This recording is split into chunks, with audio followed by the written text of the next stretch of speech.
Allah Maha Pemberi rezeki. Kita nggak boleh khawatir. Kalau kita, apa arti yakin dalam bahasa Arab? Istilahnya apa?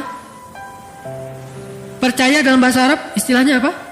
Iman. Iman itu dari bahasa aman yang artinya nyaman. Tidak ada rasa gundah, tidak ada gangguan, tidak ada zilzal, guncangan, tidak ada raib, keraguan-raguan, aman. Maka orang yang beriman hatinya aman. Orang yang beriman hatinya tentram. Orang yang beriman hatinya nyaman.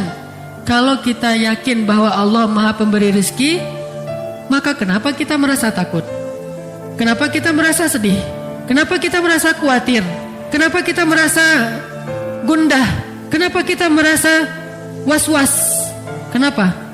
Berarti kita tidak benar-benar yakin Allah Sang Pemberi rezeki. Kenapa khawatir? Allah kan yang ngasih rezeki.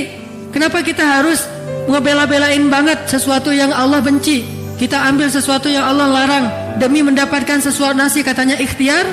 Padahal Allah yang memberi rezeki, bukan pekerjaan, bukan seseorang, bukan siapapun, tetapi Allah lah yang memberi rezeki.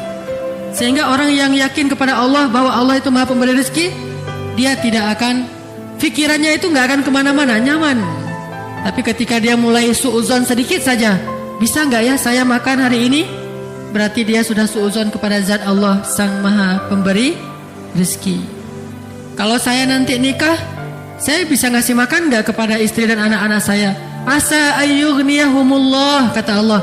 Allah yang akan mencukupkan kebutuhan mereka. Yughni bukan cuma cukup, memperkaya mereka.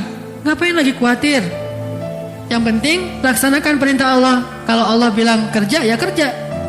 Allah bilang cari yang halal, ya cari yang halal. Setelahnya nggak usah khawatir. Maka belajar akidah itu nomor 1 dalam agama. Namanya fiqhul akbar, fikih terbesar. Baru setelahnya ada fikih asghar, yaitu ibadah dan muamalah. Fikih yang paling besar, orang Indonesia itu jarang belajar. Baru masuk ke musola, ke masjid, anak kecil baru TK atau SD langsung diajarkan tentang sholat, fikih kecil. Diajarkan tentang akhlak, fikih kecil. Sedikit yang diajarkan tentang akidah, yang itu adalah fikih besar. Sehingga walaupun dia udah sholat, walaupun dia udah tahu tentang ibadah, tapi dia belum punya keyakinan yang kuat sehingga gampang galau. Muncullah generasi galau. Kenapa? Nggak ada akidahnya. Coba lihat di Mekah, ayat-ayat yang turun di Mekah, apa isinya? Akidah akhirah, akidah akhirah, akidah akhirah. Iman kepada Allah, iman kepada hari akhir. Itu aja terus isinya. Baru nanti setelah di Madinah muncul sholat yang sudah 5 waktu. Walaupun dia menjelang hijrah ke Madinah, sholat 5 waktu, kemudian puasa, kemudian zakat, kemudian jihad, kemudian menutup aurat, hijab, kemudian haji, umrah di Madinah. Kalau sholat menjelang Madinah, walaupun sholat itu udah ada sejak awal risalah, tapi dikonsep dalam bentuk 5 waktu menjelang ke Madinah. Intinya syariat itu baru muncul setelah sampai di Madinah. Sebelumnya akidah akhirah, akidah akhirah. Coba lihat ayat-ayat tentang yang di juz amma, rata-rata akhirah, akidah. Ini menunjukkan bahwa yang harus kita bangun terlebih dahulu adalah jangan suuzon sama Allah. Kalau kita udah nggak suuzon sama Allah, insya Allah kita nggak akan suuzon sama manusia. Kita tidak akan menjelek-jelekkan manusia. Kenapa? Bagaimanapun juga dia adalah ciptaan Allah. Makanya salah satunya yang paling gampang, misalnya Allah Maha Pemberi rezeki. Udah, kenapa ragu? Kenapa kita bilang ini jangan, ini nggak boleh, pekerjaan ini haram, tapi keuntungannya gede? Berarti makin gede dosanya. Udah, tinggalkan saja pekerjaan ini, ambil pekerjaan lain yang halal. Terus saya mau makan apa? Ini yang nggak yakin sama Allah nih, iftira. Ini suuzon sama Allah. Kalau misalnya dikatakan ini haram Ustaz, haram. Tanya lagi ke Ustaz lain, Ustaz ini halal nggak? Haram. Ustaz ini halal nggak? Haram. Dalilnya jelas. Ya sudah, mulai hari ini juga saya langsung akan resign. Saya akan minta berhenti. Bahkan uang pensiunnya pun saya nggak berani makan. Kalaupun saya ambil, saya kasih ke fakir miskin, tapi saya tidak akan makan. Kenapa? Saya tahulah Allah yang Maha Pemberi rezeki. Falima syak. Lalu kenapa ragu? Kenapa was-was? Kenapa khawatir? Gara-gara kurang yakin kepada Sang Pemberi rezeki. Kan enak hidup kalau udah yakin sama Allah Maha Pemberi rezeki. Dan yakin itu yakin yang paling benar. Kalau keyakinan kepada selain Allah, keyakinan yang palsu. Hari ini kita mendapatkan bukti, besok udah nggak ada lagi bukti itu. Dia sudah mengecewakan. Tapi kalau yakinnya kepada Allah, Allah Maha benar. Kita sering mendengar itu, Shadaqallah. Bahkan kalau ada orang yang ngaji lupa bilang Shadaqallahul Azim, kita protes. Tapi kita nggak percaya sama Allah, itu aneh tuh. Ada orang ngaji, kan Shadaqallahul Azim itu bukan bagian dari ayat ya. Jadi kalau kita habis ngaji bisa bilang Shadaqallahul Azim itu dengan keras atau pelan. Nggak harus Shadaqallahul Azim. Itu kan qori. Kan kita nggak harus gitu. Kita bisa baca misalnya wasa'at masira Shadaqallahul Azim. Bisa. Atau bareng-bareng Shadaqallahul Azim semuanya kan bisa kan? Namanya juga bukan ayat. Kalau lupa dibaca pun tidak dosa. Tapi karena luar biasa ya kita ya, hebat. Kalau ada yang lupa bilang Shadaqallahul Azim, Ustaz kok tadi nggak pakai Shadaqallahul Azim? Tapi giliran dikatakan yang tadi Allah Maha Pemberi rezeki, tinggalkan pekerjaan itu. Terus nanti saya makan apa? Mana Shadaqallahul Azim?